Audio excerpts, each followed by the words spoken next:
২৫ থেকে ৩৫ জন সেনা কর্মকর্তা, অপরাধী সেনা কর্মকর্তা, গুম খুনের সঙ্গে যুক্ত সেনা কর্মকর্তাদের রক্ষা করতে যেয়ে বাংলাদেশ সেনাবাহিনীর, দেশপ্রেমিক সেনাবাহিনীর সম্মানকে লুণ্ঠন করার কোনো সুযোগ আমরা ইনশাল্লাহ দেব না।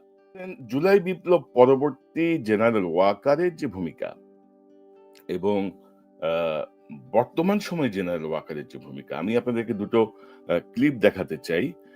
একটা হচ্ছে ৫ই আগস্ট ২০২৪-এর একটা ক্লিপ।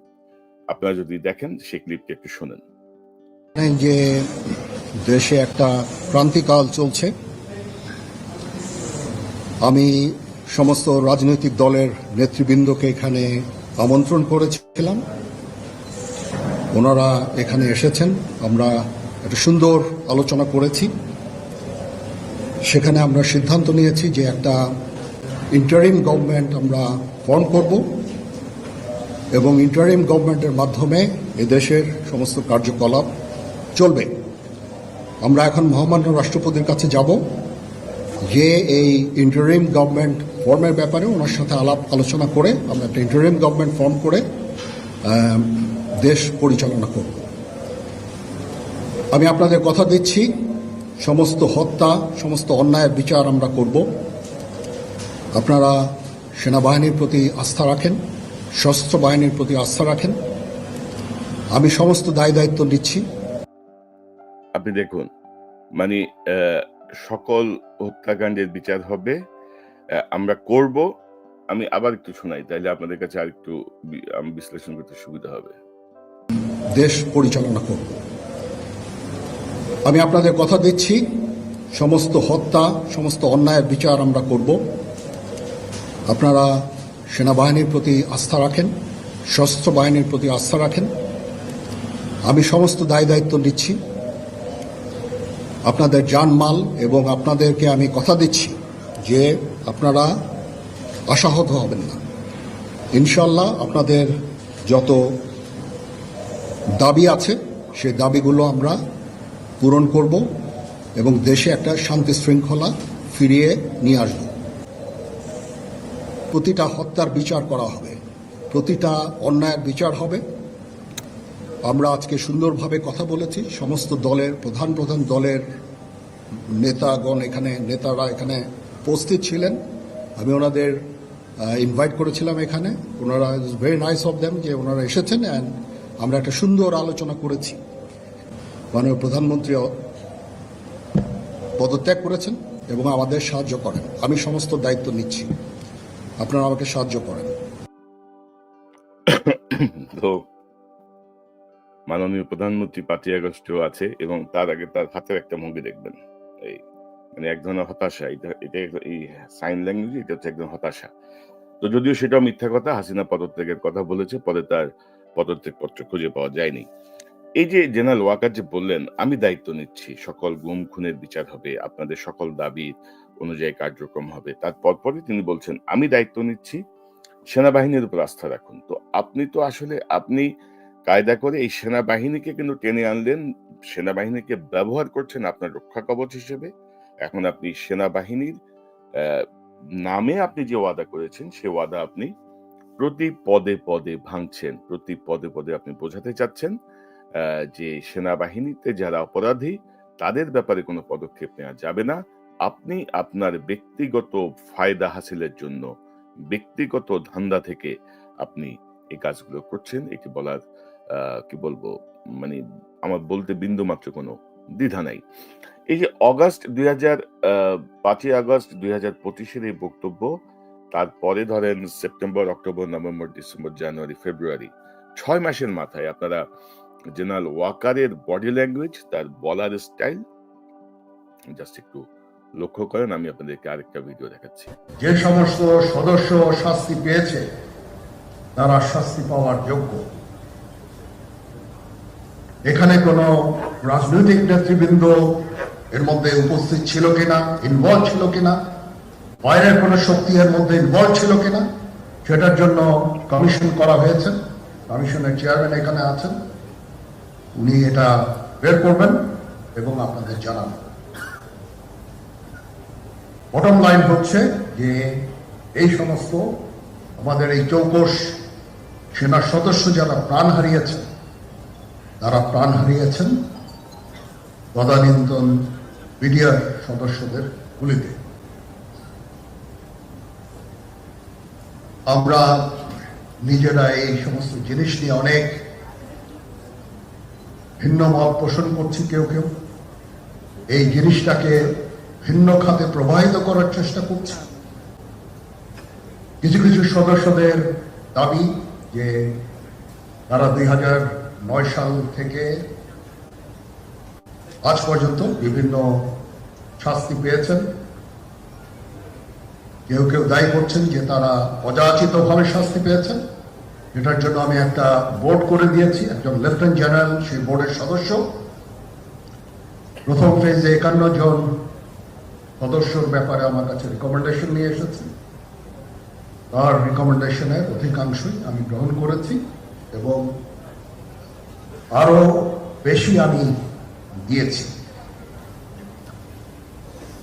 নেভি এয়ারফোর্সও তাদের এই কার্যক্রম চালিয়ে যাচ্ছে। আমার স্ট্যান্ড পয়েন্ট হচ্ছে, যদি কেউ অপরাধ করে থাকে সেটার জন্য কোনো ছাড় হবে না, বিন্দু মাত্র ছাড় নাই। আমি আপনাদের পরিষ্কার করে দিচ্ছি, it is a discipline force. Discipline force K discipline থাকতে দেন। অন্য কোনো আকাঙ্ক্ষা নাই। আমার একটাই আকাঙ্ক্ষা, দেশ এবং জাতিটাকে একটা সুন্দর জায়গায় রেখে ছুটি করা। I had enough. Those last 7-8 months I had enough. আমি চাই দেশ এবং জাতিকে একটা সুন্দর জায়গায় রেখে আমরা সেনানিবাসে ফেরত আসব।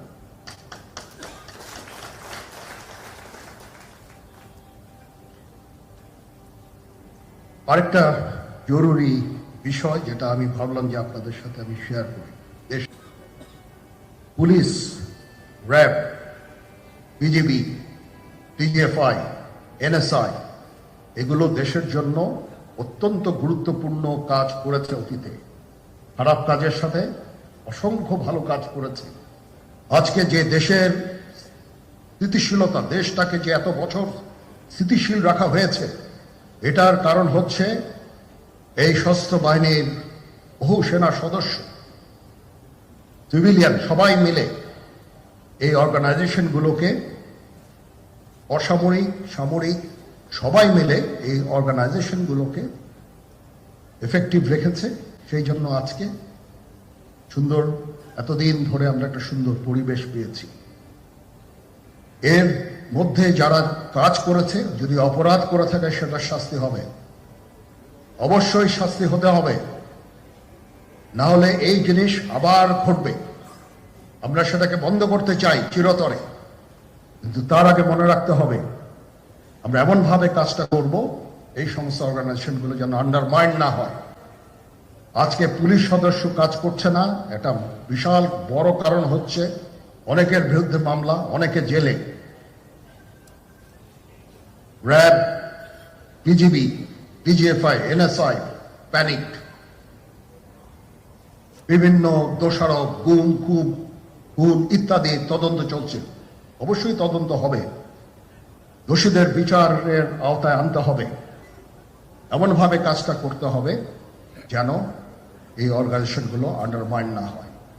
এই অর্গানাইজেশনগুলোকে যদি আন্ডারমাইন করে আপনারা মনে করেন যে দেশের শান্তি শৃঙ্খলা বিরাজ করবে, সবাই শান্তিতে থাকবেন, এটা হবে না, সেটা সম্ভব না। বুঝতে পারছেন দর্শক, জেনারেল ওয়াকারের 6 মাসের আগের বক্তব্য এবং 6 মাসের পরের বক্তব্যের যে ফারাকটা, যে গ্যাপটা, দয়া করে আপনারা যদি আবার যদি শুনে, একটু টেনে যদি শুনে দেখেন, দুটো বক্তব্যই পাশাপাশি আছে, আপনারা এই আপনাদের মতো করে সিদ্ধান্ত নিতে পারবেন।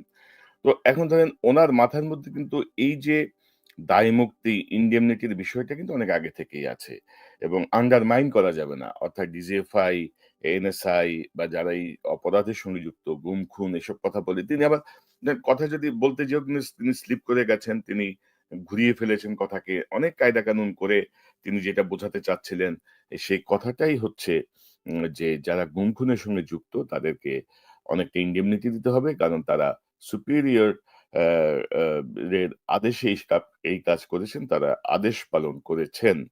এবং আপনি যদি দেখেন যে এখানেও কিন্তু মিথ্যাচার, ধরেন হাসিনা আমলে ২০০৯ থেকে এ পর্যন্ত যেসব সেনা কর্মকর্তারা চাকরি হারিয়েছেন, তাদের ব্যাপারেও আসলে কোনো কার্যকর সিদ্ধান্তও নেওয়া হয়নি। আ মানে হাসিনার আ যে রায় দিয়েছেন সেটা ঠিক আছে শতভাগ। মানে হাসিনার দেয়া সবকিছুই ওয়াকারের কাছে একেবারে মানে কি বলবো ঐশী বাণী, ঐশী গ্রন্থের মতো বাণী, যে এগুলা কিছু করা যাবে না।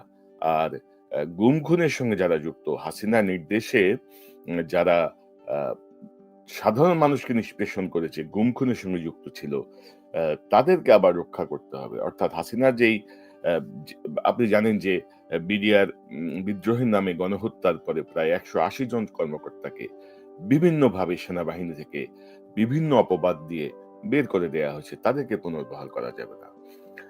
সেনাপ্রধান একটি কমিশন গঠন করার পরেও তিনি ঘোষণা দিয়ে দিচ্ছেন যে মানে সব ঘটনা বিডিআর সদস্যরাই ঘটিয়েছে এবং কারো যদি রাজনৈতিক বা বাইরের কোনো সংশ্লিষ্টতা আছে কিনা এগুলো দেখবে। অর্থাৎ ধরেন টোটাল জিনিসটা ওয়াকার ম্যাচ করে ফেলছে। সে মনে করছে যে আমরা বোধহয় মানে কি বলবো যে সেনাবাহিনী প্রধান যা বলছেন, একটা সময় কিন্তু আমরা খুব সম্মানের সঙ্গে সব মেনে নিতাম। কারণ তখন তারা সত্য কথা বলতেন, তখন তারা আইনের উপরে ছিলেন, তখন তারা ন্যায়ের পথে ছিলেন। এখন সেনাবাহিনীর ভিতরে কি পরিমাণ ঘুষ দুর্নীতি চলে, জেনারেল ওয়াকার? আ ৬২৭ জন ক্রিমিনাল কিভাবে আশ্রয় পেয়েছিল? কত টাকা পেয়েছিল? কারা পেয়েছিল? এই যে বদমাশ সবগুলাকে যে আপনি দেশের বাইরে পার করে দিলেন, কত টাকার বিনিময়ে? কে কোথায় পেয়েছে? আপনি মনে করেন আমাদের কাছে তথ্য নাই? এরা এরা এ এরা এরা আসমানি ডানা লাগায় উড়ে পার হয়ে গেছে? আপনারাই পার করে দিয়েছেন। এবং এর বিনিময়ও নির্ধারিত ছিল। এর বিনিময়ও আপনাদের অনেকের পেটের মধ্যে ঢুকেছে। আমি সুনিশ্চিতভাবে বলতে পারি না এখানে আপনার কোনো ভাগ আছে কিনা, আপনার কোনো পার্সেন্টেজ আছে কিনা। যদি থাকে আপনি গোপন করতে পারবেন না। সবই বের হয়ে আসবে। তো অর্থাৎ ৫ই আগস্ট ২০২৪ এ আপনার যেই মিষ্টি কথা এবং আপনার ২ পাশে আপনার ২ দোস্ত বিমান বাহিনী প্রধান আর নৌবাহিনী প্রধানকে নিয়ে আপনি যেই কথাগুলো বলছেন যে আমি দায়িত্ব নিচ্ছি। সেনাবাহিনী হ্যান করেঙ্গা, ত্যান করেঙ্গা।